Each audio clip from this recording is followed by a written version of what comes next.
ജേർണലിസവുമായിട്ട് യാതൊരു ബന്ധവും ഇല്ലാത്ത ആൾക്കാർ ഒരു ഫോണും എടുത്ത് ഇങ്ങനെ നടന്ന് റിപ്പോർട്ട് ചെയ്യുന്നതും T24 റിപ്പോർട്ടർ പോലുള്ള ഈ ചാനലിൽ വർക്ക് ചെയ്യുന്ന ഈ രണ്ട് മീഡിയ തമ്മിൽ എന്താണ് വ്യത്യാസമുള്ളത്? കാണിച്ച പോക്കരത്തിൽ തനിക്ക് കിട്ടേണ്ട പണി ഞങ്ങൾ ഇപ്പോൾ വിചാരിച്ചാലും കിട്ടും.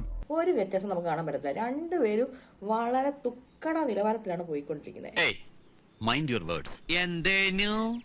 എന്തൊരു മോശം റിപ്പോർട്ടിംഗ് ആണ് ഇവർ ചെയ്യുന്നത്.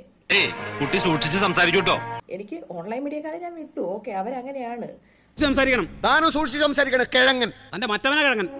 24 ഇങ്ങനെയൊക്കെ പറഞ്ഞ ചാനലുകൾ എന്ന് പറഞ്ഞാൽ വാർത്താ ചാനലുകളാകുമ്പോൾ അതിന് ഇച്ചിരി നിലവാരം കാത്തു സൂക്ഷിക്കണമല്ലോ. ജിനുവിന്റെ കാര്യങ്ങൾ നോക്കിയാൽ മതി, എനിക്ക് എന്റെ കാര്യങ്ങൾ നോക്കാൻ അറിയാം. ഇവരെന്തോന്നാ ചെയ്യുന്നേ? ഈ എല്ലാ മീഡിയാസും എന്താ ചെയ്യുന്നത്? അവന് വലിയ ഐഡിയ ഒന്നും ഇല്ല. കൊലപാതകി പോയ വഴി, കൊലപാതകി കത്തി മേടിച്ച വഴി, കൊലപാതകിയുടെ അച്ഛൻ വരുന്നു, ഇങ്ങനെയൊക്കെ പറഞ്ഞ് ഉള്ള സാധനം എല്ലാം എന്താണ് വീഡിയോ ആയിട്ടിരുന്നത്.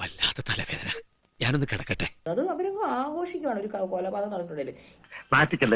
മനുഷ്യന്മാരുടെ മാനസികാവസ്ഥ എന്താണെന്നോ ഒന്നും ഇവര് മനസ്സിലാക്കുന്നില്ല. കാര്യമുണ്ട്. ഈ കൊലപാതകി പോയ വഴിയോ കൊലപാതകി വന്ന വഴിയോ ഇതൊന്നും എല്ലാവർക്കും അറിയേണ്ട ആവശ്യമില്ല.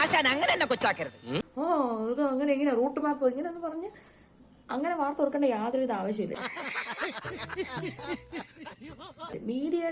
മീഡിയയുടെ ഉദ്ദേശം എന്താണ്?